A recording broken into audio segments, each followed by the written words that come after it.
E aí, pessoal, como vocês estão? Esse é o videocast do Primeiros Acordes, Escola de Música em Sumaré, São Paulo. Tem patrocínio da Sotrec e apoio logística, apoio do Instituto Avivar e realização da Lei Federal de Incentivo à Cultura, Ministério da Cultura, Governo Federal, Brasil, União e Reconstrução. Meu nome é Brenda Umbelino, eu sou uma mulher branca de cabelos curtos, estou com um casaco bem quentinho, marrom e bege, porque tá bem frio aqui em São Paulo. Além de uma camiseta preta de manga comprida e um fone de ouvido. E tô aqui com ninguém menos que Maurício Pereira, compositor, saxofonista, cantor e, enfim, uma pessoa que é uma grande referência pra mim. Muito prazer te receber aqui, Maurício. Oi, Brenda. Oi, não é ouvintes que se fala? É ouvinte, tá certíssimo. Um prazer estar aqui. Eu sou um homem branco, magro, magrelo, tiozinho, de óculos, cabelo branquinho e tô com uma jaqueta jeans, que nem aquele tio vintage do Velho Oeste, assim. Muito estiloso, por sinal. É, a primeira pergunta que eu queria te fazer, Maurício, é que você possui 8 álbuns e o mais recente lançado em 2022. E eu queria saber como é o seu processo composicional. E se esse processo mudou muito ao longo dos anos. Meu processo de composição, ele é bem bagunçado, porque a minha própria história de músico, ela é bagunçada. Eu não virei músico desde pequeno, como vários parceiros meus que com 14, 15 anos já tinham banda, tocavam violão, compunham com violão, né? Eu virei músico aos 25 anos e eu não toco violão. E essas duas coisas mexem muito no jeito que eu produzo música. Tem uma das suas músicas que você fala que você não toca violão também. É verdade. Você vê que serviu de inspiração para mim. Então, assim, o comum, né? É você pegar o violão, bater o acorde e cantar em cima, meter letra aí brincando. Aham. Eu, eu até já usei esse processo, mas o meu processo acaba sendo caótico. E eu sou muito um cara do texto. Então, muitas vezes, eu escrevo primeiro. Escrevo Ah, primeiro e sim. depois vou musicar. Algumas vezes eu faço tudo junto, com a melodia, a letra, e eu faço no computador a base, né? Mas o meu processo de composição ele não tem um caminho fixo. O que eu diria é que a poesia conduz. Então, eu estou sempre pensando numa história para contar e depois que eu vou correr atrás da música. De vez em quando vem tudo junto. Nossa, que legal. É mais raro ver, né? A pessoa compor a letra e aí, a partir dali, fazer a música. Eu acho muito gostoso isso, muito interessante. João Gilberto falou no livro dele, do Hum, Bim Bom, isso uma vez, que eu li e nunca esqueci, hum, que quando você faz a letra, hum. a música, ela já tem uma música, você só precisa meio que descobrir ela, né? Exatamente, exatamente. É o lance de fazer a letra, e eu faço letras que elas não são clássicas da canção de rádio. Canção de rádio, ela tem aquela coisa da quadratura, para eu Aham. explicar para quem está assistindo a gente. 4 compassos de introdução, aí tem 4, 8 ou 16, uma parte A, né? Aí muda a harmonia, vai para uma parte B, tudo 4 compassos. Aí um refrão 4 vezes. Uhum. E como eu escrevo primeiro, e muitas vezes eu escrevo com cabeça de poeta, com verso livre, muitas vezes eu quebro essa quadratura, né? E aí eu preciso fazer músicas mais malucas para vestir a poesia fora da métrica quadrada, da Aham. métrica do 4. Isso é uma coisa. A outra coisa é que muito do que eu escrevo vem de influências que eu tenho também. Então, Trovoa, por exemplo, ela foi escrita com rap na cabeça. É mesmo? Ela Olha é só. completamente de visão de rap. Só que aí, depois de pronto, eu falei, pô, eu sou um branco de classe média, eu não vou fazer rap, não vou pagar de turista. Então aí eu meti uma harmonia mais lírica para eu poder cantar como um euro, sabe, um descendente de Aham. europeu, um filhote de italiano assim, Aham. com a lírica da cultura europeia, né? Então, eu tenho essa preocupação também de deixar coerente tudo. Você vê que eu penso em muita coisa quando eu estou compondo, né? Uhum. E, inclusive, uma curiosidade muito legal é que em Trovou ele menciona a Vila Ipojuca e nós estamos Uhum. na Vila Ipojuca Que gravando loucura, esse, esse que loucura. podcast. É verdade. É muito É, coincidência, né? é. Gostoso. Inclusive, adoro essa música. E muito interessante saber isso. Vi que você também, ano passado, lançou seu primeiro livro, Uhum. Minha Cabeça Trovoa, eu que imagino que tenha referência à música Trovoa. Tem. As letras que eu fiz e suas Uhum. histórias. Eu achei isso muito legal. Como que surgiu essa necessidade de você juntar suas letras em um livro? Há muito tempo eu queria fazer isso, ter o meu texto todo num livro, né? Aí, um velho conhecido de outras paradas na estrada aí, que tem uma editora chamada Mireveja, que é o João Correia, ele me pôs na parede em 2023. Ele falou, tá na hora de você fazer isso. Eu acho que eu tenho tido mais visibilidade nos últimos anos, eu estou mais na estrada. E as pessoas estavam querendo mesmo ver o meu texto, ler o meu texto, né? Então, eu sempre quis fazer, mas não ia fazer, porque a vida de músico independente, você vai adiando as coisas. Eu faço quando dá. Eu quero, mas nem tudo que eu quero eu vou conseguir fazer nessa vida, né? Na minha carreira. Aí, então, mérito total para o João Correia e a Fabiana Biscaro, os dois da editora Miriveja, que me ajudaram a repartir o livro em partes, editorar as letras, me botaram para contar uma historinha para cada letra, eles me editaram e tal. E estamos aí, editora independente, fazendo essa guerrilha. Minha cabeça trovoa.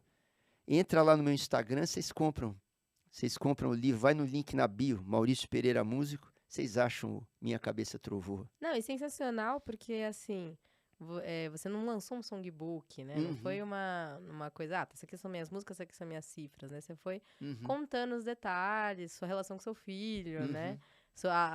Destrinchando ali suas letras que são muito peculiares, né? Que não são letras, assim, de uma narrativa linear totalmente, né? É o que eu falei, elas não são quadradas que nem a canção tradicional, né?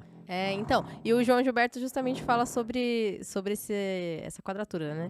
No Bim Bom, que ele fala, tipo assim, se uma frase é uma frase e outra frase é outra frase, como que a gente vai colocar a mesma melodia nessas duas frases, né? Tipo, porque elas dizem coisas diferentes, são frases diferentes, então tem ali variações melódicas diferentes. Eu acho isso muito legal, né? Você sabe que eu dou uma oficina de composição de canção. É mesmo? Chama Oficina de Canções Instantâneas. Que legal! Ela não tem fórmulas, equações e verdades absolutas, né? Mas assim, num período de 2, 3 horas, com um grupo de pessoas, a gente vai compor uma canção e conversar sobre a estrutura, né? E eu acho mesmo que tem melodias soltas no ar para a gente pegar, tem frases feitas soltas no ar para a gente pegar. As pessoas aqui no Ocidente conhecem o campo harmônico maior. A gente tem no ouvido da gente, sem saber, sem querer querendo, a gente tem muita harmonia. Aquela coisa do 2-5-1 tá ali, né? Sempre essa coisa resolução. A gente sabe o grau de uma escala, onde está a tensão, onde está o relaxamento. Então eu acabo dando nome aos bois na frente das pessoas e saem músicas muito legais. E eu não sei se eu concordo ou não com o João Gilberto, mas eu acho que tem uma coisa que é bonita na canção popular, é do mesmo jeito que você tem duas frases e elas podem ser diferentes, tudo diferente, a repetição também é importante na canção popular, a redundância que a gente fala, né? Então repetir ajuda a canção a ser mais eficaz. Às vezes, você usar uma harmonia que todo mundo conhece, uma divisão que todo mundo conhece, um caminho melódico que remete a coisas que as pessoas conhecem, é até um jeito de você botar, de repente, mais veneno em um outro pedaço da canção, porque você tem a parte conhecida ajudando você a chegar mais perto do ouvinte. Ela é mais palatável, né? Então, a redundância e a novidade são duas armas para a gente chegar no ouvinte, mas eu não gosto dessa palavra arma. Eu também não gosto. Duas ferramentas? São duas ferramentas, maravilhoso. Que legal. Não, faz muito sentido isso. Porque eu acho que existe essa preocupação também, né? De fazer um som em que, pensando também no outro, né? Não só aquilo, mas o que o outro... como que ele vai assimilar isso que eu tô falando, né? Porque às vezes você tá falando A e o outro entende B, então o artista tem que ter essa preocupação. Uma vez que a gente escreveu, o público é que sabe o que vai fazer com a canção. Total. Tem algumas que eu faço questão que elas sejam entendidas no caminho que eu quero, né? E eu acho que isso, a gente atuar em cima do público. Eu atuo muito em cima do público, no palco. O modo de gesticular, o modo de cantar. Eu escrevo muito pensando na reação do público, né?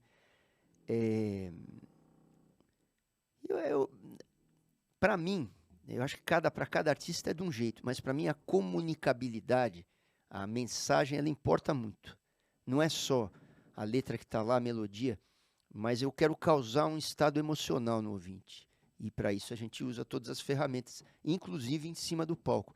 E algumas vezes eu induzo o público para certas situações emocionais. Tem hora que é do público, tem Olha hora que só, não. que legal.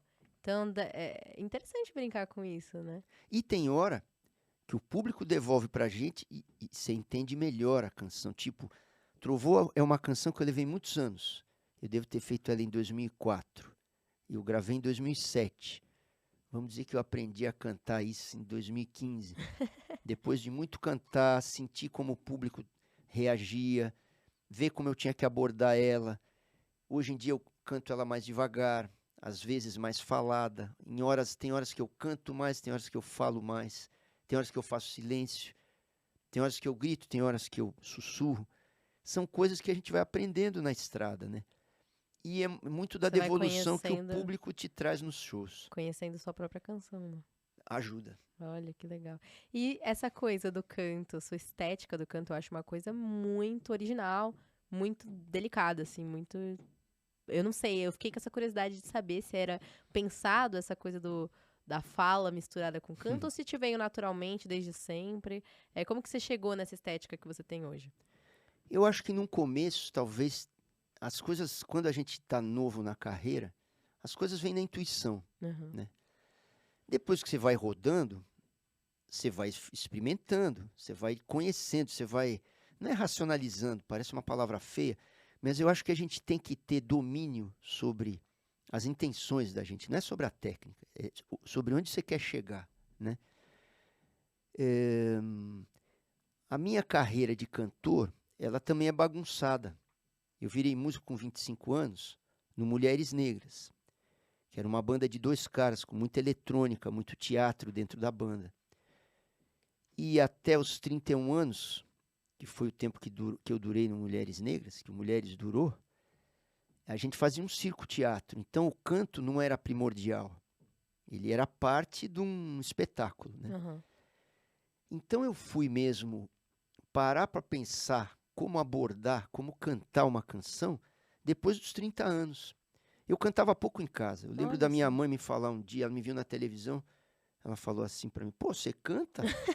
Porque eu em casa nunca cantei. Aham. Para meus filhos Nossa, foi a primeira dormirem. vez na televisão, já Não, imagina? eu não cantava. Para meus filhos dormirem, era minha mulher que cantava. Aham. Não era, nunca fui muito, não canto muito em casa. Eu fico quieto, sei lá, pensando na vida, né? Aí, quando eu saí do Mulheres, aliás, a minha carreira de cantor começou porque aos 22 anos, antes de eu ser músico, eu era revisor do Estadão, Jornal Estado de São Olha Paulo. só. Revisor era assim, ficava um cara aqui com a matéria e outro cara aqui com a matéria. Um lia e o outro corrigia. Isso é alternando, tinha que falar durante 6 horas. Eu trabalhava da meia-noite às 6, o jornal saía de manhã, né? Aham. Durante 6 horas eu ficava falando matéria. E eu comecei a ter calo na corda vocal. Nossa. Aí eu fui numa professora de canto. Eu não cantava. Aham. Aí cheguei lá, eu descobri que eu sabia cantar. De você falando. É, Gente, mas que loucura, que legal. nesse Adorei meio saber tempo disso. eu perdi emprego de revisor e conheci o André e precisei cantar. Então, essa ferramenta de impostar a voz eu já tinha, mas Uhum. não a ferramenta de pensar em interpretação. Um pouquinho, mas não muito. Aham. Tinha na intuição. Aí, quando eu saí dos Mulheres Negras, em 92, eu fui cantor de um programa de televisão, ao vivo, o Fanzine, que era na TV Cultura, 1 hora todo dia, de segunda a sexta, apresentado pelo Marcelo Rubens Paiva. Então ele tinha uma banda, que nem talk show americano, Aham. tal, ou Jô Soares e tal. E eu era o cantor da banda. E em 2 anos que eu fiquei lá, eu cantei 600 músicas. E como foi que você chegou lá? Tipo, foi um convite? Não sei como eu cheguei lá. O diretor musical do programa me conhecia e achou Aham. que eu ia ser um bom cantor, um bom Pô, intérprete. que legal. Quer dizer, ele viu em mim, é o Fernando Salem, um cara muito interessante, compositor, produtor e tal.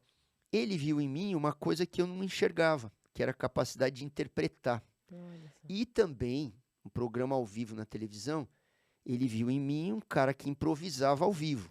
que eu fazia isso no Mulheres Negras. Bacana. Então, essa experiência de cantar 600 músicas brasileiras conhecidas, em 2 anos, me deu uma noção de conjunto, de interpretação, de escrita musical, de como é que a música brasileira se compõe. Foi uma escola. Foi uma escola, à força. Ao assim. vivo.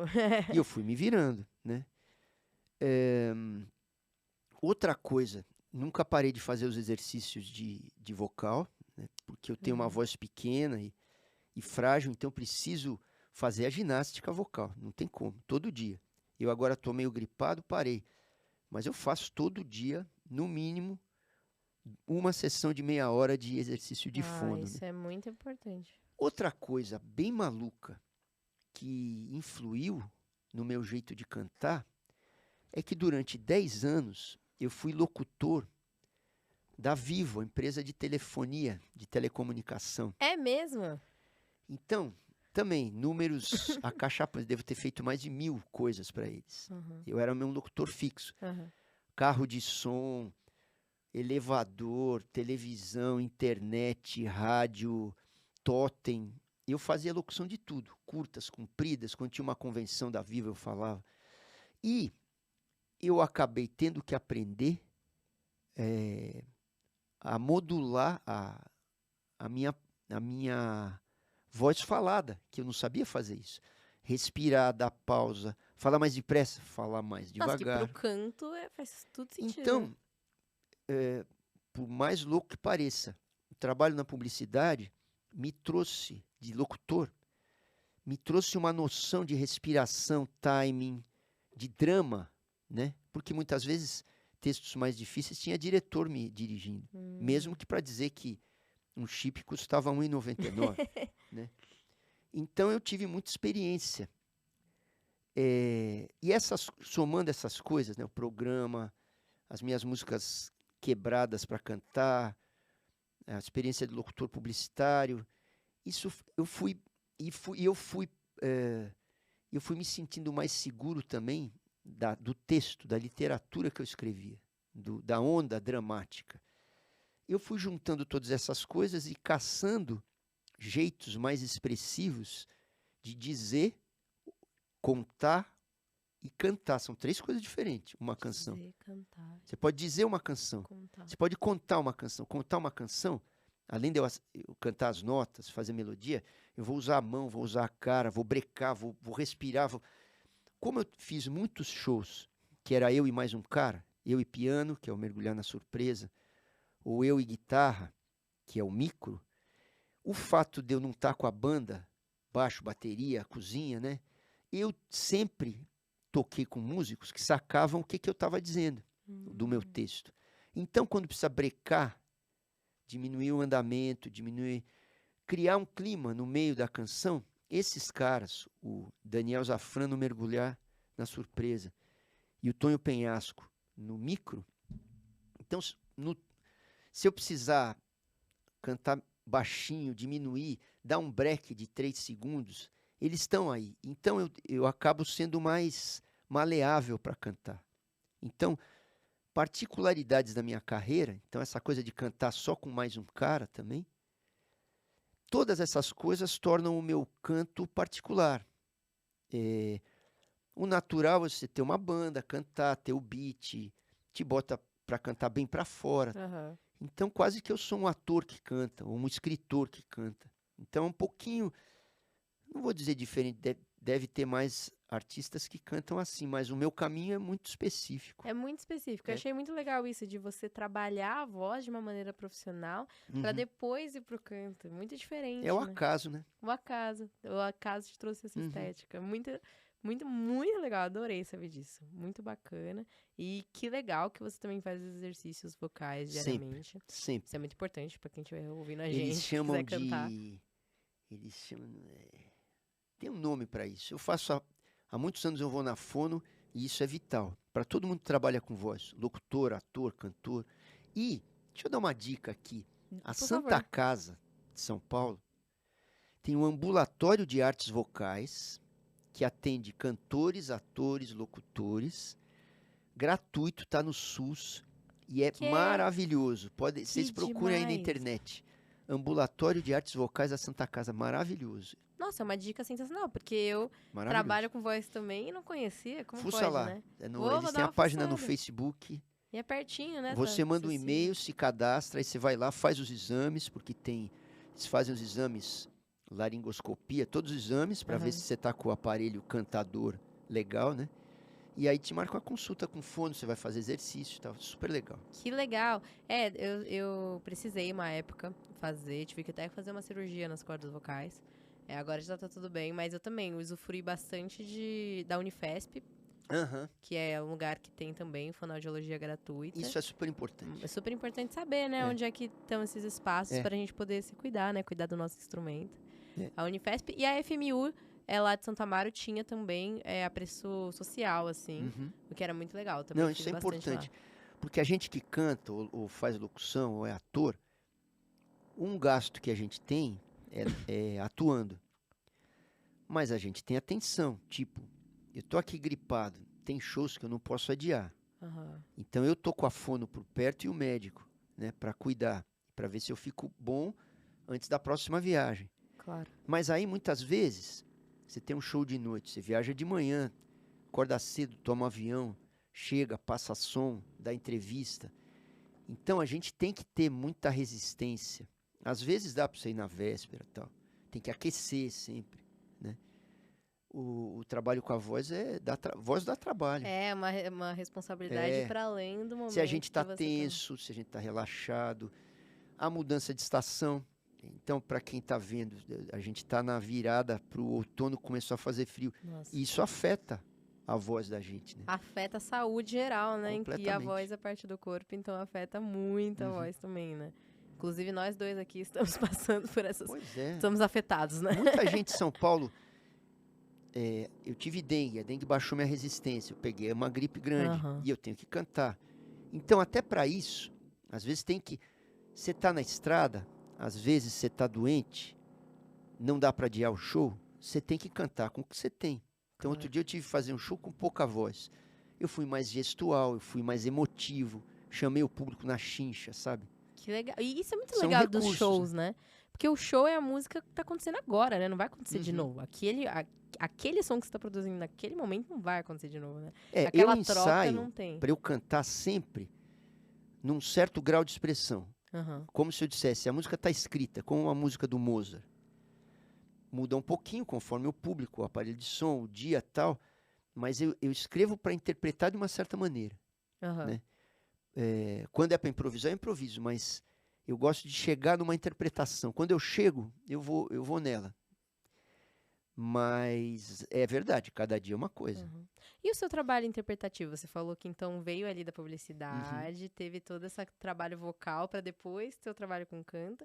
E a interpretação veio como? Por onde? Você fez alguma aula de teatro? Foi assistindo? Como...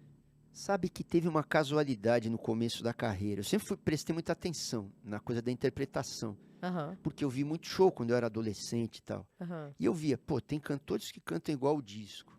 Tem cantores que improvisam. Tem cantores que fazem a gente entender melhor a letra ali no show. aham. Que eles atuam em cima da letra. A Bethânia é assim, né? Uma casualidade do começo da minha carreira, eu toquei nos Mulheres Negras com o André Abujan, que vem de uma família de teatro. Aham. E no começo, ele morava na casa do pai dele, o Antônio Abujan, que era um super diretor. Loucão, radical, expressivo, né? E que algumas vezes assistia os ensaios e Olha. detonava a gente. Caraca, que aula, né? Super aula, né? Aham. Então, o André, filho do cara, ouvia ou não ouvia, às vezes ficava bronqueado, pai, não enche o saco. Mas eu ali, falava, olha que interessante a coisa que ele está falando. Então ele falava às vezes, de descolar a divisão das sílabas do beat da música. Isso é interessante. É um recurso, É um recurso muito expressivo, pode trazer mais atenção do público. Ou do gestual, né? Ou... ele falava de um monte de coisa. E eu ficava prestando atenção. Isso é uma coisa. Outra, fazendo testes de locução, que a gente que é músico, independente, faz 1000 biscates, né? Aham. Eu já fui MC de programação de música erudita, fui repórter de segurança de trânsito para criança, eu fiz 550 mil coisas. Né? Caraca. E muitas dessas coisas, muito teste de locução e até de atuação, de propaganda, às vezes tem diretores legais. Então, cara, eu trabalhei com o Henrique Meirelles uma vez, com o Tonico Mello, né? Demais. Esses caras, mesmo que você não pegue o trabalho, que você faça só o teste, mas eles vão te pedir no teste, olha, fala sorrindo, fala mais devagar, respira aqui. Aqui você tem que ser mais agressivo. Aí você vai tomando consciência que a tua atuação vocal, ela pode conter muita emoção, né? Ela, mais do que conter emoção, isso o Abu Janra falava também. Não é a gente em cima do palco que tem ficar emocionado, chorar. Isso é igual o dono do boteco beber o estoque. A ideia é o freguês beber o estoque, né?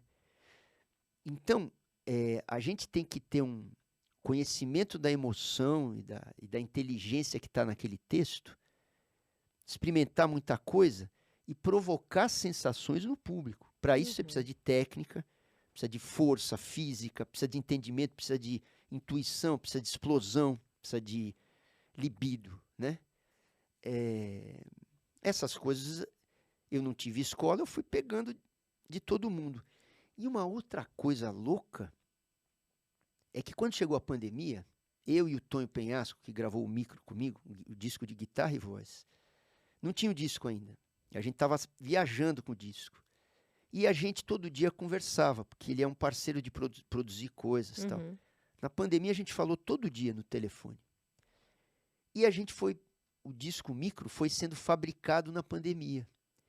Então a gente discutia ele falando, aqui eu estou pensando em abrir e fazer um acorde assim. Olha Como é que só, você acha tudo que você na vai imaginação. Aí, desligava o telefone, ele ia fuçar lá e eu ia fuçar do meu lado. Então, durante a pandemia, o Micro é um disco de canções do meu repertório não inéditas, que eu reli, né? Ai, que Nessa legal. formação É de legal guitarra e fazer esse voz. processo também. Super. E eu acabei, coisas que eu cantava há 30 anos, eu acabei cantando sozinho no quarto. Pegava um verso, pegava 4 versos, uma estrofe, e ficava meia hora lá. E espicha aqui, essa nota pode ser longa, aqui eu vou respirar. A ponto de, no Micro, eu até, nas letras, ali no papel impressas, eu marquei os lugares onde eu ia respirar. Nossa, uma anotação interpretativa. Para eu saber que tamanho de frase, onde eu ia gastar ar, onde eu ia mandar bala, onde eu tinha espaço para ficar mais tempo cantando sem respirar. Enfim, são coisas do acaso. Mas eu sou um cara, eu sou xereta, eu fico olhando, fico fuçando, né? Fico ouvindo gente cantar, fico ouvindo os palpites que me dão. Às vezes é chato alguém chegar para você e falar, pô, você fez isso, você cantou assim, tua voz parece não sei o que lá. Mas em toda a crítica, boa ou ruim, tem alguma informação, né? Sempre você tá de olho nessas informações que estão te dando. Olha, isso é muito legal. Porque é um jeito da gente ter um diretor. No teatro, o ator tem o diretor, né? Para dizer para ele, faz assim, faz assado. Aqui, sei lá, você demora mais, aqui você chora, tal. A gente que é músico, nem sempre, é muito raro num show ter direção, né?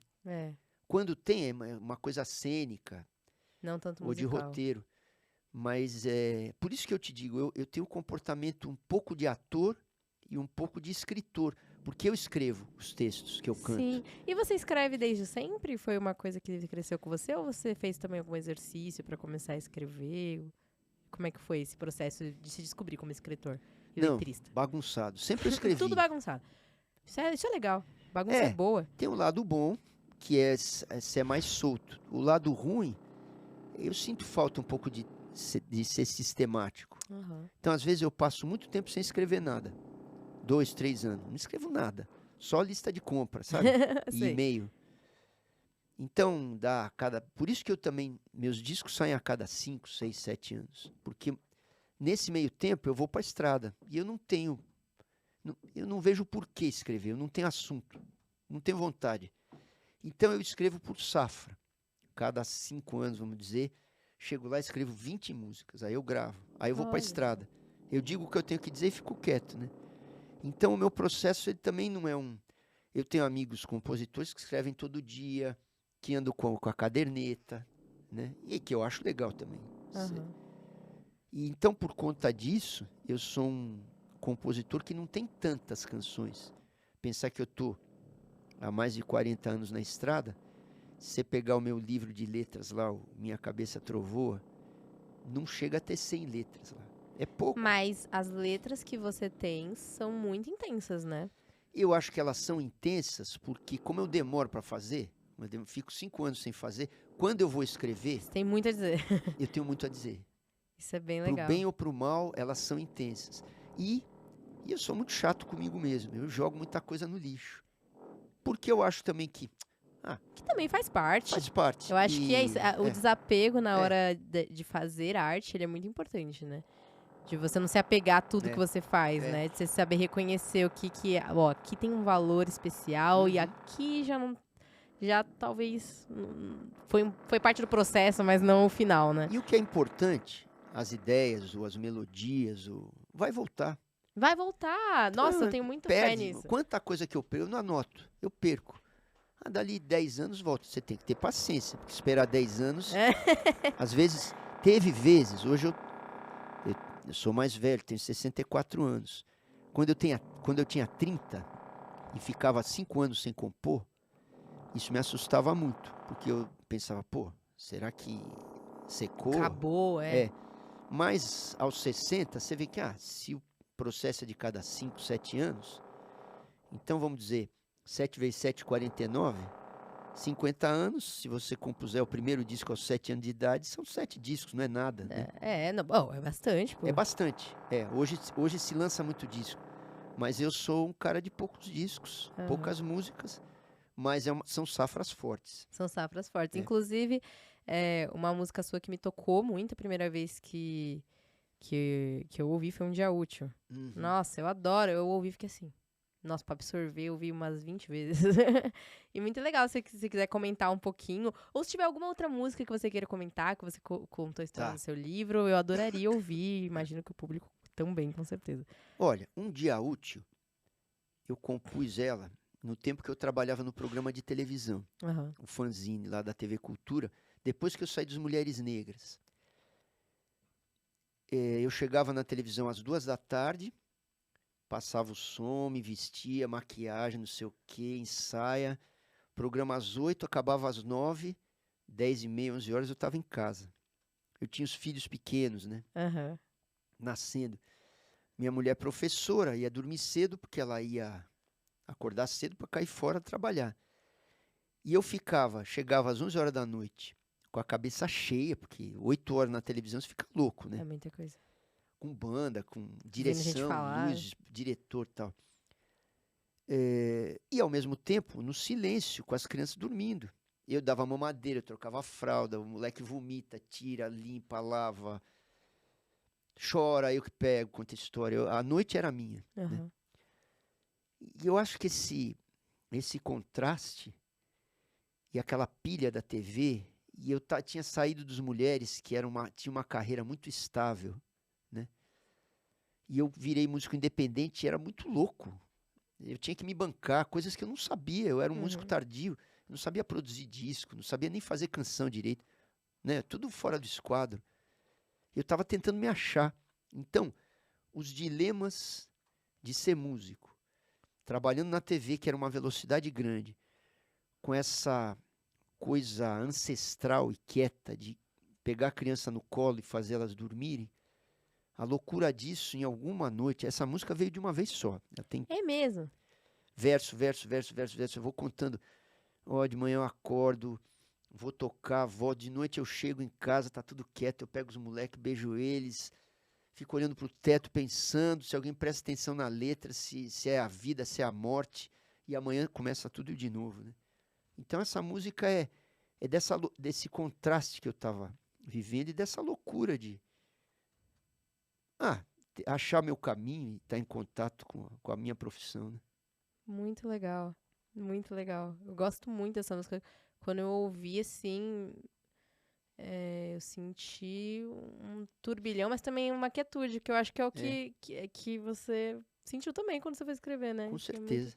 Que é tipo, é tudo isso, mas ao mesmo tempo... Ai, respira, né? Inclusive, ela é uma música, se a gente tivesse... Às vezes eu penso, se a gente tivesse ar para cantar 3, 4 minutos sem precisar respirar, isso pode ser um recurso expressivo, né? Uhum. Essa é uma música que eu encheria o pulmão e cantaria sem respirar até o fim, porque ela é um fio narrativo. Tem música que eu vejo, canto o verso, Acabou. paro, respiro, deixo a música refogar, deixo o público estrebuchar na cadeira e retomo. Tem música... Trovoa é um pouco assim, mas Trovoa, se ela tivesse um gráfico, ela vai para cima, para baixo, para, anda, grita, para, sussurra, ri, chora, tal. Tem uma música minha que está no meu primeiro disco solo, eu gosto muito. Eu nem tenho tocado muito, chama Balangandãs. Ela é uma pergunta. Ela é uma música de, sei lá, 3, 4 minutos. Ela é uma pergunta. Então, eu gostaria de fazer ela numa respiração só. O começo dela é assim: é justo para se lamentar a gente abrir mão de segundos preciosos que talvez nos trouxessem direto um para o outro. Tem um verso que é assim: eu preciso mandar ele reto. Eu não tenho onde quebrar ele no meio. Eu até dou uma respirada muito pequena no fim. Aí o segundo verso fala assim: é justo, como é? É justo que um pote de ouro venha ao seu encontro e ao meu e desencadeie pânico, paralisação, desastres, desculpas? Ela é uma pergunta. Eu preciso respirar curtinho e mandar uma pergunta gigante. E mesmo perguntas, nem sempre quando a gente fala, a gente faz perguntas tão grandes assim, né? Você fala, e aí, tudo bom? Quando você volta? Não, essa é uma pergunta cheia de palavras. Né? Então, tem o lugar onde respirar, tem o jeito de cantar. Por exemplo, essa música, quando eu gravei muito depressa. Gravar depressa adicionava nessa canção, expressivamente, uma tensão. Porque a música é tensa, ela é em 5/4, que é um compasso que ninguém usa, né? Então ela adicionava uma tensão. O compasso já é tenso. O compasso é tenso, a música era mais para um rock and roll, eu cantava depressa e as sílabas davam trombada uma na outra. Com o tempo, um dia eu ouvi a Miriam Maria, que é uma cantora aqui de São Paulo, trabalho super bonito, cantou com Itamar Assunção uma época.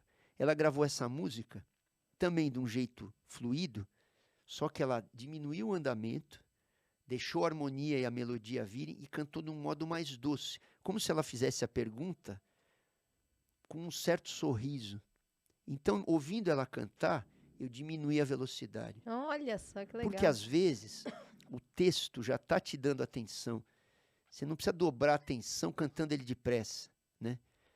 Mas é uma música que eu tenho que lidar com a respiração, porque ela não tem onde respirar. E muito legal como a música se transformou com o tempo, né, também. Ela nasce de um jeito e depois vão sendo feitos ajustes finos conforme você... Isso é muito porque legal. Às vezes você muda de banda, muda a pegada. Às vezes você ouve um outro cantor cantando, não tinha pensado nisso. Às vezes o público canta um trecho no show, você fala, olha que interessante. E o público, quando canta no show, ele canta reto. Eu quebro muito, às vezes, os versos no show, para eu ter o significado do texto, para eu mandar de uma vez só. O público, ele canta tá, ele canta reto. Então, às vezes, quando o público está cantando junto, eu tenho que me entender, eu não vou atropelar o público. Tem vezes que eu atropelo, tem vezes que o que está em cima do palco tem que ser mais importante do que na plateia. Mas tem vezes que eu tenho que ficar quieto e deixar a plateia comandar. E isso me traz novas leituras, né? Muito legal, uma troca mesmo. É uma troca. Uma troca do artista com o público, onde o público está ali recebendo, mas você também acaba recebendo de volta. Tem hora que eu que mando. Tem hora que eu tenho que calar a boca e escutar. Mas, de modo geral, eu escrevo os roteiros para eu mandar. Porque, às vezes, a gente tem que levar para o público coisas que a gente tem que, como chacoalhar o público, pegar pelo ombro. Assim, falar, uma responsabilidade. Ser artista é uma grande responsabilidade, né? Você tá ali cantando. Gente, eu acho muito bonita essa imagem. essa imagem de você tá no palco e as pessoas sentaram pra te ouvir. É de um respeito, né? Eu acho que o artista tem que honrar esse respeito, esse lugar que ele tá se posicionando, né? Então, eu acho que faz todo sentido você ir preparado pra guiar aquelas pessoas, porque elas estão numa posição de se deixarem ser guiadas, né? E De te não é ouvirem. guiar para dizer, ó, eu sei mais que esses caras, eles têm que Não, entender do não, meu não, jeito. não. Não. É guiar porque tem horas que eu preciso que aconteça um certo efeito expressivo.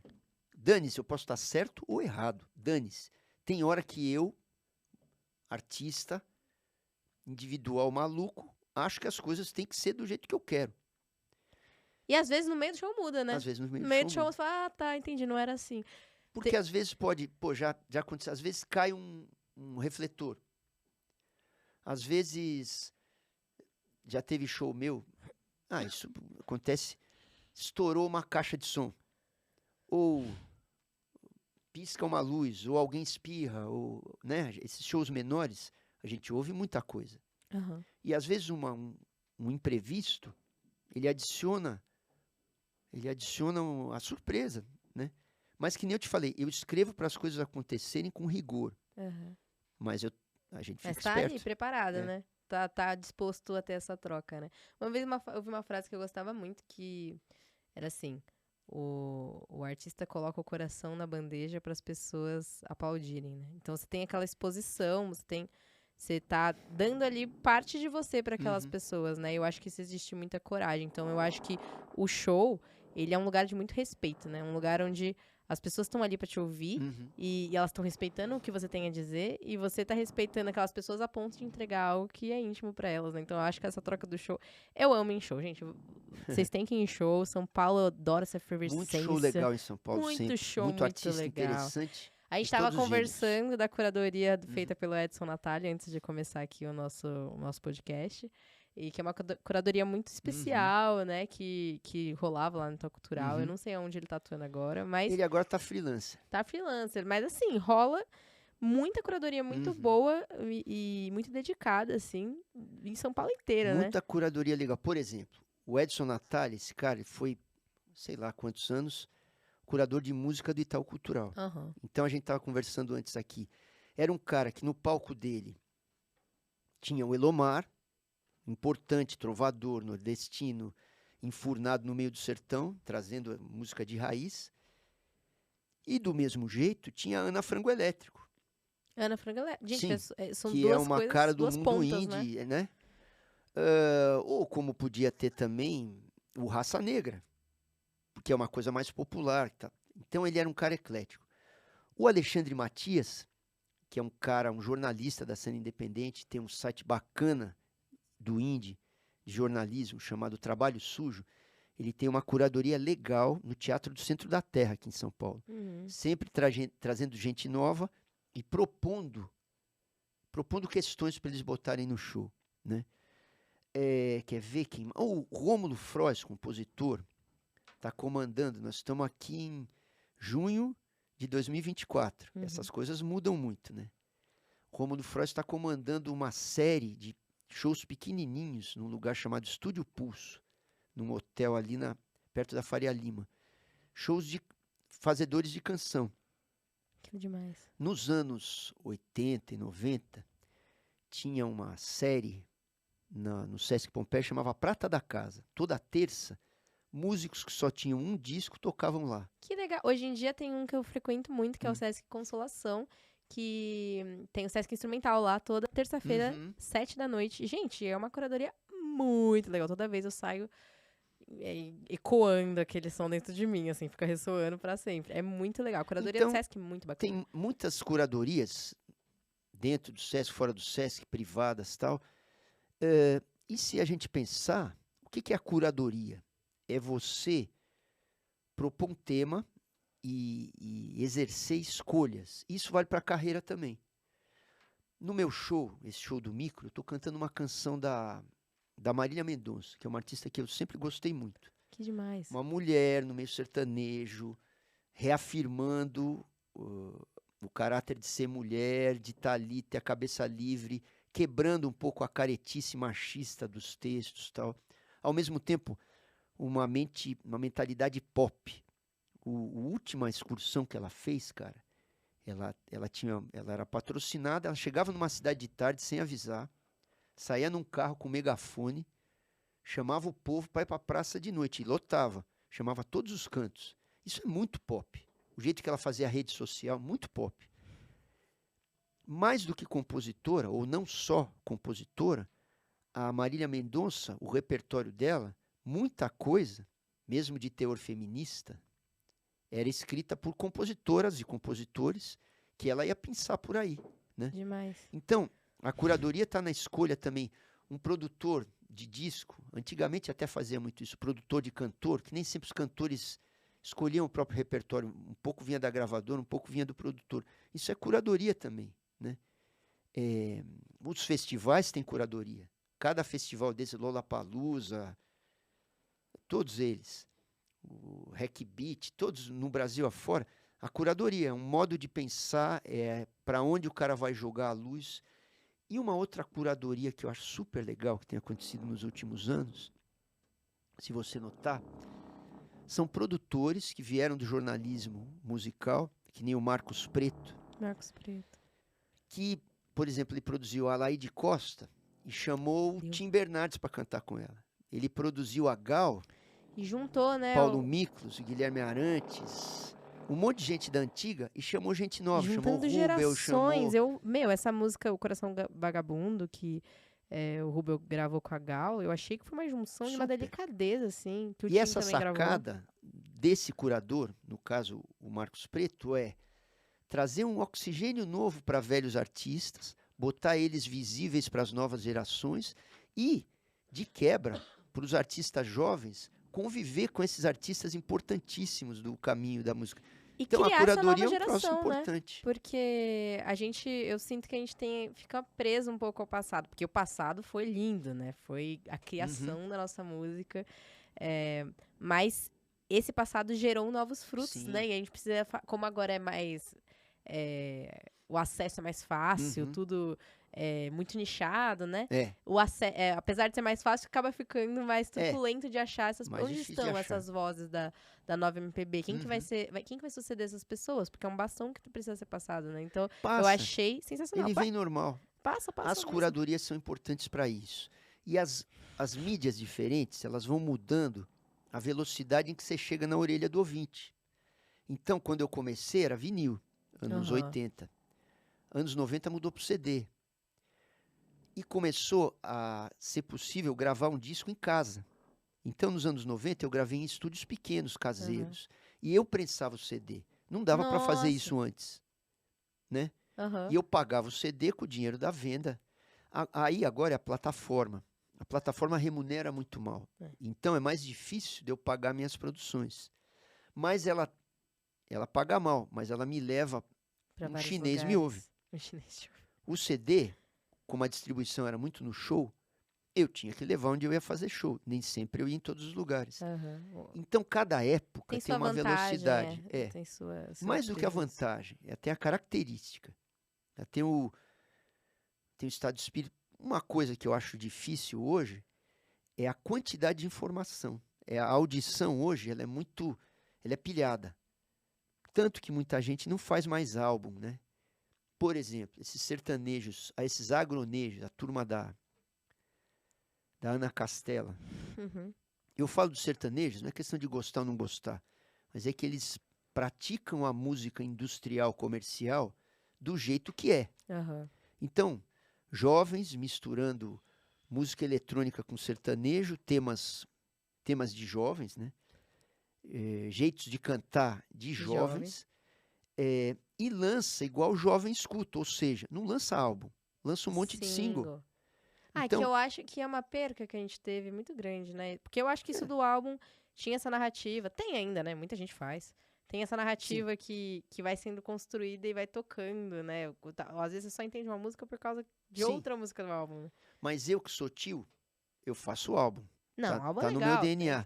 Tem que ter Mas gente pra eu fazer entendo tudo, né, nessa vida. Que no single, você lança um single cada 2, 3 meses, você também constrói uma narrativa veloz, num mundo veloz, uma narrativa, você consome integralmente uma faixa, que às vezes você põe 12 faixas, Meu Mergulhar na Surpresa de 1998 tinha 19 faixas. Muitas faixas. Não dá. Nem eu não faço mais disco daquele tamanho.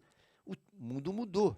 A absorção, o tempo é, como você falou, a velocidade é outra. Então, muita gente tem bode dos sertanejos, pessoal mais intelectualizado. Mas eles estão propondo formas de fazer também. Porque não é mais sertanejo, Entendendo é pop. também a época, né? Exato. Entendendo, Como mais do com que esse entendendo, público. estão praticando, fazendo a prática da época. Fazer. Eles, como a Beyoncé, tá todo mundo aí, né? Tem jeitos de fazer. Muito legal. Maurício, a gente tá chegando ao final Opa. do nosso bate-papo. Eu queria te fazer uma última pergunta, porque eu fiquei muito curiosa. Você contou que foi com 25 anos que você entrou ali na música. E o que te levou a esse despertar de falar assim, não, agora eu tô indo na música, foi o sax primeiro? Como é que começou? Cara, no Duro foi super sem querer, super sem querer. Tudo nos seus processos foi assim, No meu eu tô achando processo, muito apesar legal. de eu ter muita consciência, mas as explosões foram sem querer. Eu era revisor do Estadão, do jornal, que nem eu te falei. Eu fui despedido. Uhum, Nesse meio tempo, eu escrevia minhas músicas para mim. uhum, Eu não achava que eu ia ser profissional. Então, certo. escrevia. Quantas gente não escreve música, põe na gaveta? Tudo bem. É só para brincar, né? Eu fui despedido e na mesma época eu conheci o André Bujanra. E de repente tinham mulheres negras. Então, o acaso de eu ser despedido, antes de eu achar outro emprego de jornalista, que eu me formei de jornalista na ECA da USP, né? Uhum. Antes de eu achar outro emprego, eu estava tocando com o André, a gente se conheceu num curso de percussão africana. Você Olha vê que só. mesmo eu não sendo músico, eu estava Já fuçando tava música. lá, né? De repente, a gente gerou um trabalho interessante para o público, e de repente a gente estava em cima do palco. E de Demais. repente a gente gravou. Então, para mim, muito do aprendizado da carreira foi nos anos 90. Hoje eu estou aprendendo, hoje eu estou desfrutando coisas que talvez se eu tivesse começado aos 14 anos, como meu filho, Tim Bernardes, Uhum, tem coisas que eu com 60 estou descobrindo que ele aos 21 já sabia, uhum. porque ele começou cedo. Foi mais rápido. Então, a música veio sem querer querendo. Eu já fuçava, fazia curso, ia em muito show. Minha mãe era professora de piano. Então eu tinha muita informação, mas não vontade de ser profissional. Sem querer cair de paraquedas. Achei muito bom, achei que eu tinha coisas para dizer e agora estou aí. E tem que aprender a abraçar essas oportunidades da vida mesmo, Pois né? é, às vezes dá medo. Dá medo, mas aí Mas a vida tá lá te direcionando, te falando, ó, vem cá, vem cá. É. E aí você tem que se jogar também, às vezes. Às né? vezes dá medo, muitas vezes dá medo. E subir num palco, às vezes dá medo, lançar um disco, um lugar maior, uma novidade. Mas o medo tem que ser um companheiro, não paralisador. Faz parte. A gente tem medo 1000 horas na vida, né? Mas na carreira de artista, muitas horas você está sozinho, sem certeza. Tem dia que você está inseguro. Né? Então o medo ele está por ali. O medo, a loucura, a explosão, o tesão, tá perto. Um tá perto do outro. Demais. Adorei o bate-papo, Maurício. Obrigada por topar Obrigado pelo conversar convite. aqui comigo. Foi um prazer imenso. Conta pro pessoal como eles podem te achar nas redes sociais, ouvir seu trabalho, que é um trabalho muito bacana. Pô. O jeito mais fácil de me achar é pelo Instagram. Maurício Pereira Músico. Chega lá, tem o tal do link na bio, né? Lá tem o caminho para chegar nos meus discos, para comprar o livro, que tem as minhas letras. E, de uns tempos para cá, eu estou fazendo um programa de rádio também. Que legal. Na Rádio Eldorado, toda segunda. Chama Música Falada. Que o Emanuel Bonfim, o diretor da Eldorado, me falou assim: vai lá, toca o que te der na telha e conta uma história sobre a música. Né? Então, toda segunda, e fica no Spotify, também tem o link lá. Então, o jeito mais fácil de me achar e achar as tramóias que eu fico fazendo aí é o link na bio do Instagram Maurício Pereira Músico. Maurício Pereira Músico, pessoal. Sigam lá, então, acompanhem. Ouçam os 8 álbuns que ele tem, que são muito legais. Ouçam também Tim Bernardes, Chico Bernardes, que também são muito, muito bons. Referências muito grandes. E é isso. Muito obrigada. Meu nome é Brendon Bellino. Tô no Instagram como Brendon Bellino, no Spotify também como Brendon Bellino. E adorei esse bate-papo. Cara, adorei conversar. É Adorei as muito gostoso perguntas. falar sobre música, né? Eu acho É demais. gostoso, porque são minhocas na cabeça que às vezes, isso que eu tô falando pra você, aquela música Um Dia Útil, eu falei sozinho porque não tinha com quem falar. Isso que eu tô conversando com você, eu não tô te contando certezas, eu tô falando de dilemas, coisas Aham. que podem ser, podem não ser. Então, uma conversa dessa, eu saio daqui também cheio de coisa na cabeça. Estou super Minhoquinhas contente. trocadas. Minhocas Figurinhas trocadas, trocadas. figurinhas. Demais. Muito obrigada, Obrigado pelo Maurício. convite. Um abraço, gente. Até mais.